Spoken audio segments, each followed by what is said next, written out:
Hello, my name is Morgan Petronelli, Associate Editor with Dermatology Times.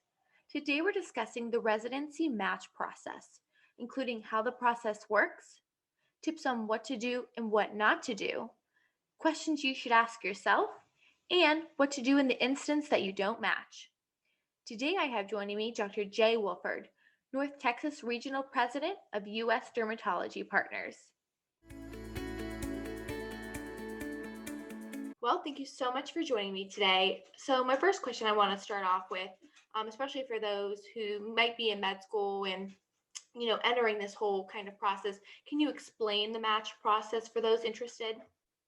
Yes. So the match process is basically a construct created to place fourth year medical students in their residency program at the end of their medical training.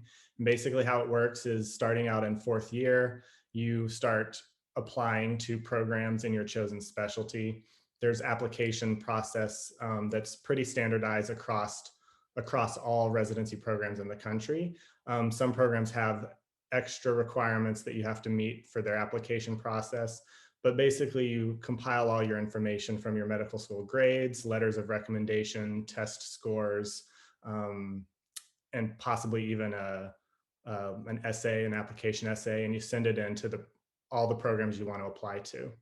And then when the deadline passes for applications, a few months go by, and you'll start receiving offers to come interview. And not all these interview offers come at the same time. They kind of trickle in over the period of a few months, kind of midway through the fourth year. And once you receive these offers, you start scheduling the interviews. You then go on interviews to different programs that you're potentially interested in to meet and see the program, meet the people there.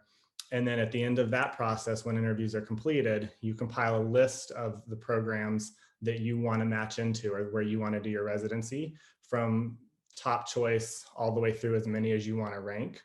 The programs make a similar list where they rank their preferred candidates from one all the way to the bottom. And then a computer algorithm somehow magically puts everyone together theoretically in a way that ideally matches programs and applicants to their top choices. And then around March, April of your fourth year, there's match day, which involves you getting together with all your medical school classmates in a room. Everyone gets an envelope and you open up your envelope and find out where you're going to be spending the next, 1 to 7 years of your life.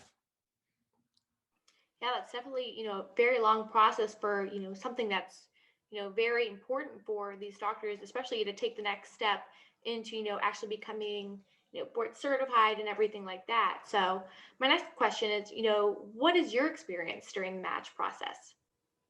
My experience was pretty good. It's it's a stressful time because it is kind of in a way determining at least your short-term future, but possibly your entire career. Um, Mine was similar. I applied in my specialty of dermatology. I basically applied to almost every program in the country.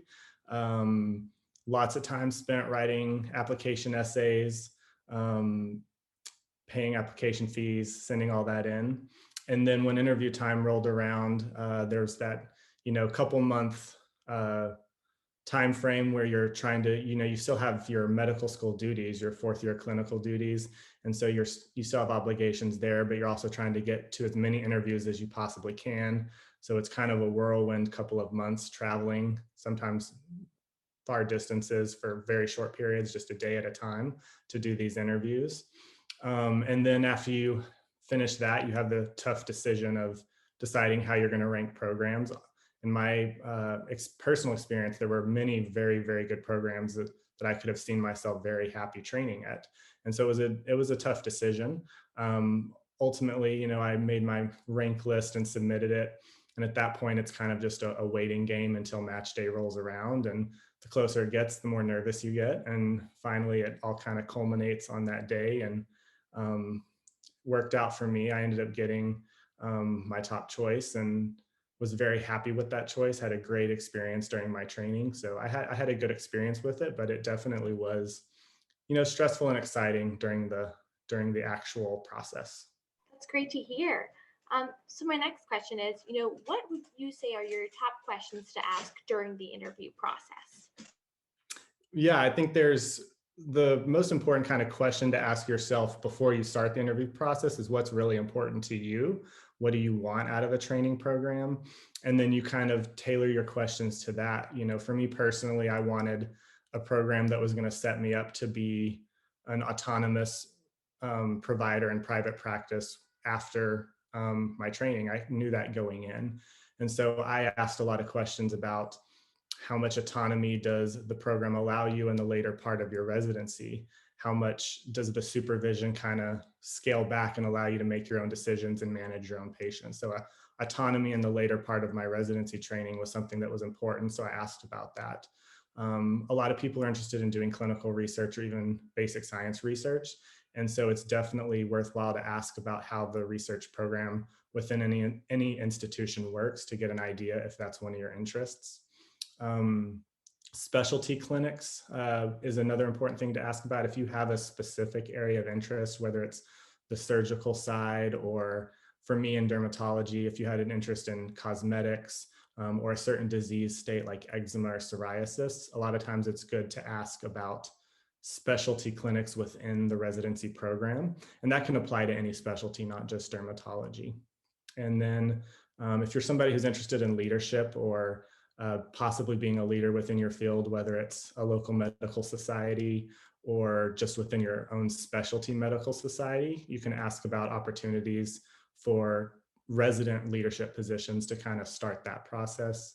Um, if you think you're going to go into private practice or are pretty certain you might consider that option, asking about the practice management part of the education at the residency program.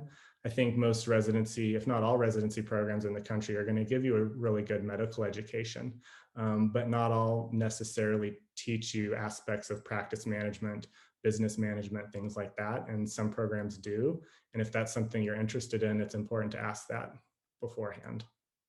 So, my next question here is, what should, up and coming derms be asking themselves during this whole process to ensure a right fit? I think, again, it's really important to know what you really want to do after residency, what kind of practice or career you want to have. And if you don't know, then it's good to know that as well. Um, Asking important questions about where you see yourself long term, and then 5 years after residency, 10 years, or even beyond that. Where do you want to live? What kind of practice style do you want to be in? Knowing about that beforehand will help kind of tailor the questions you ask and help with your analysis at looking at different programs. You know, off of that, what I've seen a lot lately, like I was on my phone a couple of minutes ago, like before this interview, I'm seeing people, posting all their matches this week. Oh, I matched. I don't know who it's with yet. I'll find out on Friday. And then on the other end, we have people saying, like, this is the worst day of my life. I didn't match. So, what would your advice be for, what happens when you don't match? What is your advice to those individuals moving forward, to make them kind of feel like, no, this is not the end of the road. You can still continue on. There's hope. What would you say to them? Yes, I mean, there are people that don't match in the initial go around through the match process. And when that happens, I'm sure it can be, concerning and stressful. And my advice to people that are in that position is not to be defeated, to just keep pursuing what you want to do. It may just be a matter of interviewing or doing rotations at different programs before the next match cycle to get to know them on a one-on-one basis. It might be taking a year off to do research to kind of improve the strength of your application. There's multiple different things that you can do to help you the next go around. I definitely think one of the most important things with making the decision and matching, not just in the first go around, but in subsequent go arounds, if you're doing the match a second time, is try to take time to do away rotations at the programs you're interested in. If they get to know you and they're comfortable with you, that becomes the most important thing in their decision, I believe. And then any potential weaknesses in the rest of your application can fall away. And so that can really help increase your chances of matching at a program. I think those are some great tips. And my last question I have here for you is, Do you have any tips on what to do and what not to do during the match process? Yes, looking back, I would say my biggest advice on what not to do is something that I definitely did, but I think it's not helpful. And there's all these forums online where you can get online and see when certain programs are sending out interview requests or interview offers after the application deadline has passed. And I remember checking it 20, 30 times a day, constantly seeing which program have people received interviews from. Is that the only round of interviews they're sending? Are there more coming? And just really getting caught up in that game. And looking back, I don't think it was helpful. It just added unnecessary stress. You're never going to be able to predict how different programs actually extend interview offers. Maybe they do it all at once. Maybe there's a rolling interview process. You just don't know. And so I don't think it's helpful to get into that part of the match process. And it's difficult not to because everyone else is doing it, but ultimately I think it leads to unneeded stress. Awesome. Well, thank you so much for joining me today. Yeah.